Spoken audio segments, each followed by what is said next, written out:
First story, the weight beside me in the dark.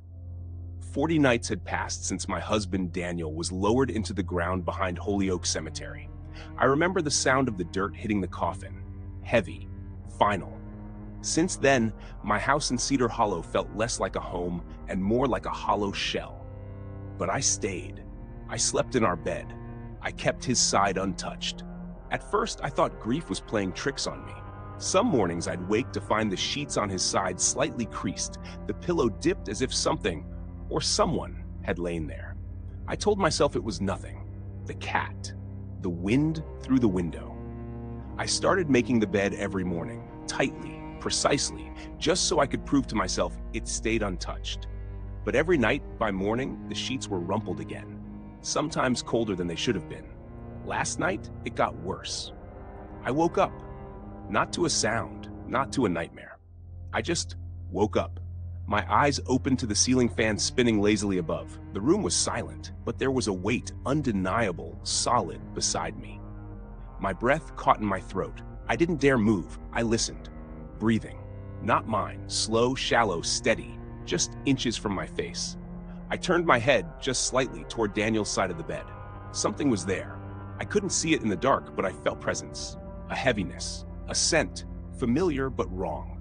Like Daniel's old cologne, sour and aged, mixed with the damp earth of the cemetery. I whispered, barely audible, "Daniel?"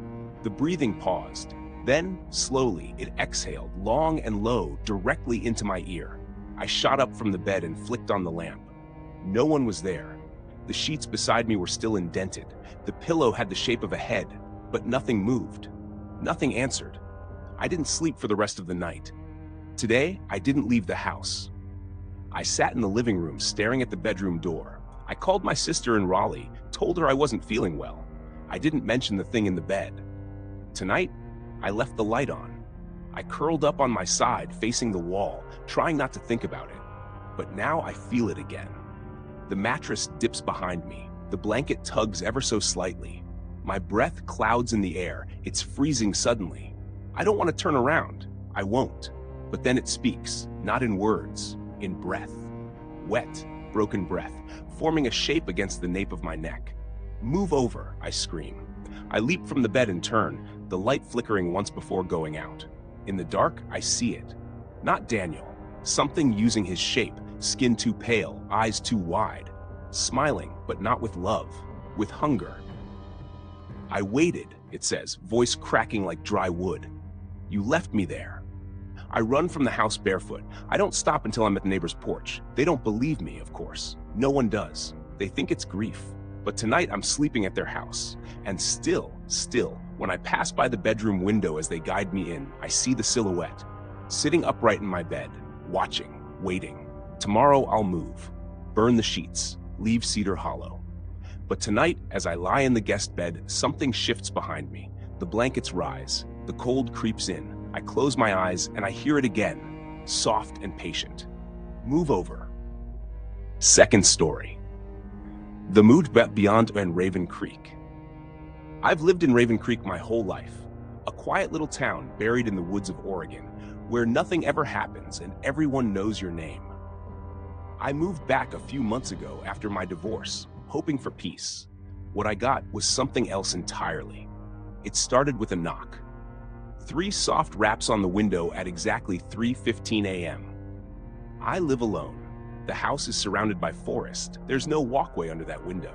I froze, pulled back the curtain. Nothing. Just black trees and the pale reflection of my face in the glass. The next night, same time, same knock. I didn't look that time. I stayed in bed, blanket pulled to my chin like a child, heart thudding so hard I thought it might echo through the walls. Then came the smell, like wet soil and burnt hair. It seeped through the cracks of the windows, the doors. My dog, Rex, wouldn't go near the front porch anymore. He'd growl low and deep, ears flattened, tail between his legs. A week in and I finally snapped. I set up a camera on the windowsill. What I saw made my blood turn to ice. 3:15 a.m. There was something just standing there. Tall, thin. It didn't move like a person. More like a marionette being pulled by invisible strings. Its head tilted back as if sniffing the air. I couldn't see its face, if it even had one. I called the sheriff, Sheriff Dwyer. He grew up with my dad, a good man. He reviewed the footage with me, and his face went pale. He asked to borrow the footage to check something and promised to return. He never did. 3 nights later, he was found in his cruiser on Hollow Pine Road, dead. His eyes were gone. Just gone. The town said it was an animal, a bear, maybe a bobcat. I know better. I tried to leave Raven Creek, packed a bag, jumped in my truck, got as far as the old gas station on Route 12. But when I looked in the rearview mirror, it was sitting in my truck bed, perfectly still. Its long arms curled around the edges, head tilted at that same sick angle. I blacked out, woke up back in my house, bag still packed, truck untouched. But now I see it during the day too, in reflections, in shadows. Once I swear it was crouched in the corner of the ceiling like a spider, watching me sleep. I tried fire, burned half my house down. Didn't work.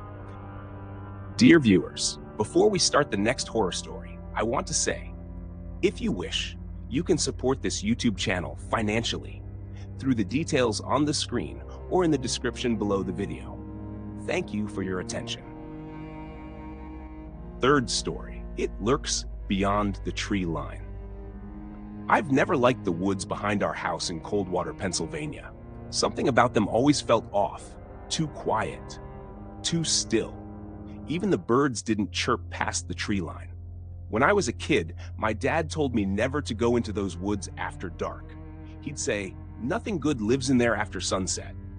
Back then, I thought he was just trying to scare me. Now I know he wasn't. It started 3 weeks ago. My dog, Jasper, went missing. 1 second he was running around the backyard, the next, gone. No barking, no struggle, just silence.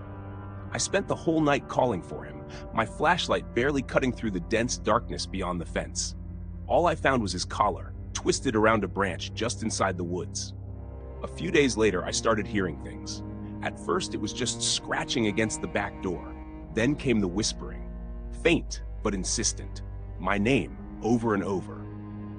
Eli, Eli, always just outside the window, never close enough to see.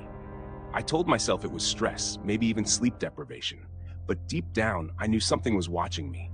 It only got worse. One night, I woke up to footsteps on the roof.